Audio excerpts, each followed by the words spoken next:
जब भी हम क्लासरूम में जाते हैं तो हमें जाते सीधे ही बच्चों को ये नहीं कहना है कि हम टेस्ट लेने आए हैं, एग्ज़ाम देने आए हैं, चलिए पेपर लिखते हैं। जी नहीं, पहले आप जाइए, बच्चों के साथ प्यारी सी बातें कीजिए, उन्हें खूब खिलाइए, धमाल करवाइए, उनके साथ मिलिए जुलिए। जब आपको ये लगे कि अब बच्चे आपकी बात सुन रहे हैं, आपको मान दे रहे हैं, सम्मान दे रहे हैं, या फिर आप उनके मन में एक रैपो बिल्ड हो गया है कि नहीं, ये भैया दीदी हमें जो भी करवा रहे हैं मज़ा आ रहा है, तब आप आपका जो क्वेश्चन पेपर है वो निकाल सकते हैं। उन्हें बता सकते हैं कि आप क्या कर रहे हैं। जैसे कि मैंने आपको बताया कि उन्हें मस्ती करवानी है, जिसमें आप एक्टिविटी करवा सकते हैं, बाल गीत करवा सकते हैं, कोई गेम खिला सकते हैं। काफ़ी समय जाने के बाद जब आप क्वेश्चन पेपर निकालें तब आप सिर्फ उन्हें ये बताइए कि आप कुछ उनके साथ एक एक्टिविटी करने आए हैं जो कि पेपर के साथ होगी, जिसमें आप ये देखना चाहते हैं कि बच्चों ने क्या पढ़ा है और उन्हें कितना आता है। जब भी आप क्वेश्चन पेपर निकालें, इवैल्यूएटर खुद अपनी ये सारी डिटेल्स पहले से भर कर जाएंगे। हमें जो भी शुरुआत करनी है वो यहाँ से करनी है। मैं अभी कक्षा 3 यानी कि ધોરણ 3નું ગુજરાતીનું પેપર પઢુંગી, એટલે કે હું વાંચીશ। હવે આપણે જોઈએ કે બાળકોને આપણે કેવી રીતે ભણાવવાનું છે। હવે માની લો કે તમે બધા બાળકો છો અને સામે મારા ધોરણ 3ના બાળકો બેઠા છે, તો આપણે એ જ રીતે વાત કરીશું, એ જ ટોનમાં। બધાની જોડે મારા જેવો પેપર છે? જોવો તો હા, તો હવે ચલો પ્રશ્ન 1 લખેલું છે। આંગળી મૂકો ત્યાં।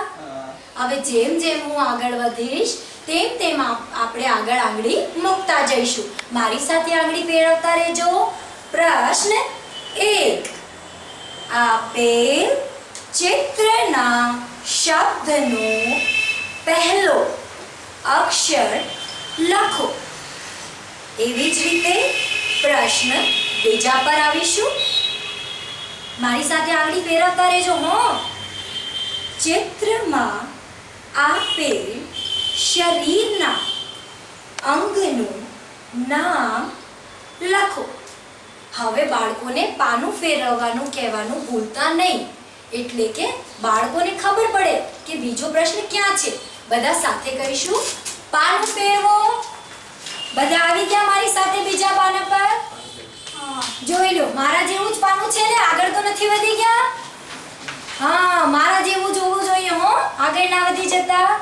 હવે પ્રશ્ન 3, ચિત્રમાં બતાવેલ પક્ષીનું નામ લખો।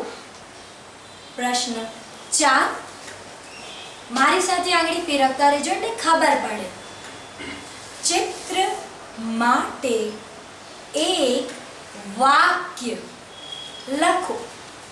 આપણે બાળકોને જે કરવાનું છે ત્યાં કોઈ જગ્યાઓ પર પોઝ કે ભાર આપતા રહીશું, કારણ કે હાઇલાઇટેડ હશે જ કે તમારે કયા વાક્ય પર કે કયા શબ્દ પર વધારે ભાર આપવાનું છે, તેથી ખબર પડે કે પ્રશ્નમાં બાળકોને આખરે કરવાનું શું છે।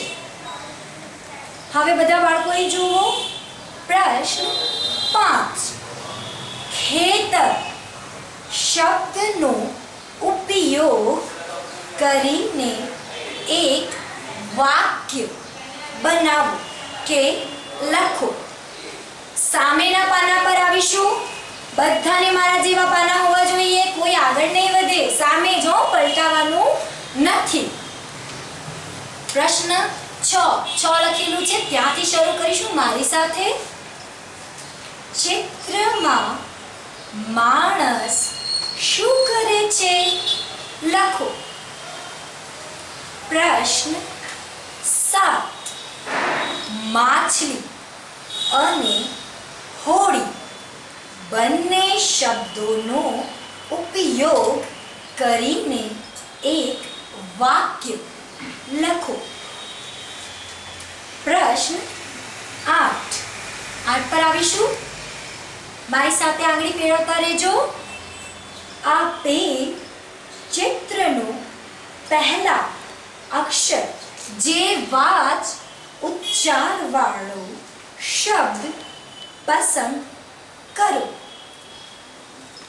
પ્રશ્ન 9, નીચેનામાંથી કઈ વસ્તુ વરસાદથી બચાવે છે.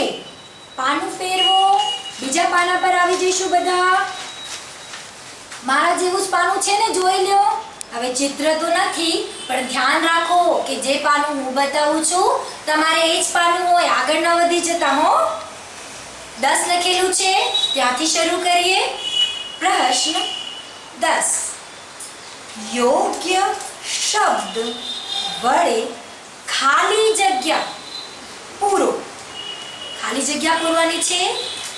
અમિતે પથ્થર ખાલી જગ્યા બારીનો કાચ તોડ્યો.